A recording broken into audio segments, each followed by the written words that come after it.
Hola muchachos y bienvenidos a un nuevo video del canal de la animación. El día de hoy quiero hablarles sobre un tema del cual tal vez no se hable mucho, pero a la vez es sumamente interesante. El día de hoy hablaremos sobre los orígenes de Disney en las Silly Symphonies o las Sinfonías Tontas, que básicamente fueron los inicios de Disney, pero como digo siempre, antes de empezar a hablar de las Silly Symphonies hablaré un poco de historia. Verán, es curioso cómo iniciaron las Silly Symphonies, debido a que Disney antes de tener su propio estudio trabajó para Universal Pictures. En esa época Disney empezó a trabajar en animaciones y ahí creó al famoso conejo Oswald, el cual al final le quedaría a Universal, pero esa es historia para otra ocasión. A la vez que trabajó en Universal, también trabajó en Columbia Pictures Animation, donde hizo un sinfín.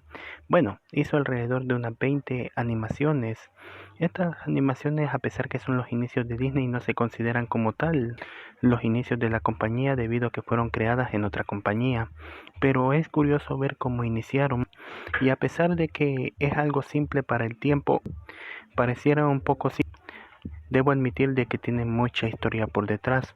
Si ven las primeras animaciones podrían tratar de lo más simple, desde unos osos buscando miel, una convención de abejorros, hasta un carnaval de duendes. La cosa es que cada cortometraje, a pesar de que fuera demasiado simple, tenía como su pequeño encanto, y para la época era algo bastante especial. Técnicamente en este tiempo que estamos hablando, los cortos no contaban ninguna historia, solo eran las animaciones moviéndose y ya. Pues verán, cuando Disney quiso crear su propia empresa y separarse de lo que fue Universal Pictures, básicamente, primeramente por los roces que tuvo por el conejo Oswald, que los derechos pertenecerían a Universal, así que decidió empezar desde cero creando el icónico Mickey Mouse. La cosa es que quiso empezar con otro tipo de historias, una animación más pulida y sobre todo probar y crear historias nuevas. Y así es como, bueno, como diría el meme, por tercera vez se regeneraron las Silly Symphonies, básicamente teniendo su nuevo inicio, y esta ya está entrando dentro del canon de las animaciones de Disney. Empezando nada más y nada menos que con la danza de los esqueletos, que me imagino que muchos la han de haber visto. Cortometraje que está muy de moda en Halloween y que se podría decir que tuvo inspiración y hasta la fecha es bastante recordado, incluso hasta en el cadáver de la novia.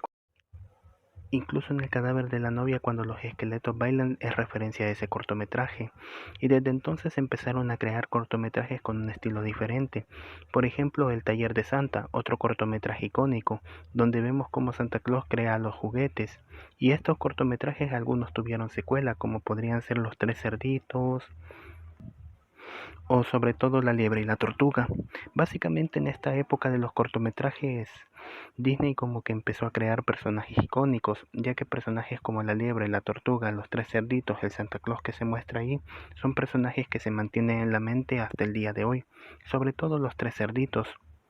Y es curioso porque bastante de las cosas que vemos en las películas de Disney, bueno, que vimos más despuesito, iniciaron ahí, como podrían ser villanos, teniendo nuestros primeros villanos como el lobo feroz, o incluso darle vida a objetos inanimados, como podría ser el cortometraje del Señor y la tienda. Lo curioso es que bastantes cortometrajes que hizo en la época de Columbia, antes de tener su empresa, Disney los volvió a rehacer. Claro, con una historia un poquito más alargada, como podría ser El Patito Feo, que fue el último Silly Symphonies. La cosa es que bastantes dicen de que este era el laboratorio de Disney donde empezó a crear sus ideas, y sobre todo empezó a dar como forma a lo que serían sus películas animadas. De hecho, incluso bastantes cosas de las Silly Symphonies las podemos ver en diferentes películas, en las primeras de Disney, como Blancanieves, teniendo la escena de los enanos bailando, o incluso, no tengo dudas, pero no tengo pruebas, pero tampoco dudas que bastantes cortos de fantasía originalmente pudieron haber sido Silly Symphonies, o varios de la época de empaquetados. Fíjense de que es bastante importante la época de los Silly Symphony. ¿Recuerdan que hace un rato les dije que crearon personajes icónicos? Pues como dato curioso, Pluto y el Pato Donald iniciaron en Silly Symphonies. El Pato Donald empezando en el cortometraje de La gallinita sabia, con su diseño un poco preliminar que parecía más un pato de verdad, y Pluto en algunos cortometrajes por ahí.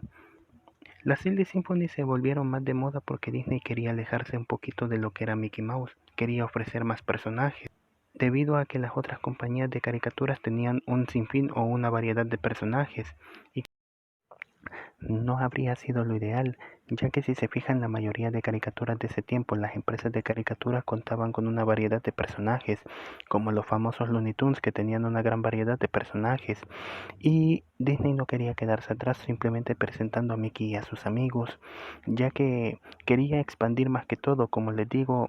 Estos cortos eran como la fábrica de él para experimentar. Y básicamente de ahí salieron un sinfín de cortometrajes y de todo tipo. Incluso hay algunos que llegaron a traumar a niños, como es La diosa del jardín. Dato curioso es que bastantes de estos cortometrajes se inspiraron en la Divina Comedia y nos muestran a Hades, el infierno y cosas así. Cosas que vemos hoy en día y nos podría parecer cómico, pero en su tiempo llegaron a aterrorizar bastante. Empezando por el primer cortometraje de este nuevo canon, que es Esqueleto, Lanza de los Esqueletos.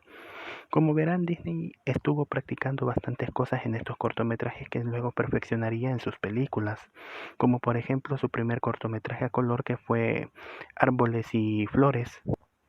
Al final del día, estos cortos, por más simples que parezcan, básicamente fueron lo que cimentaron lo que es la empresa hoy en día.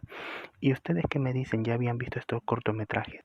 ¿Lo vieron en su infancia? ¿Les gustan? Cuéntenme qué opinan de ellos en los comentarios. Espero que les haya gustado y recuerden, siempre animados, nunca inanimados. ¡Nos vemos!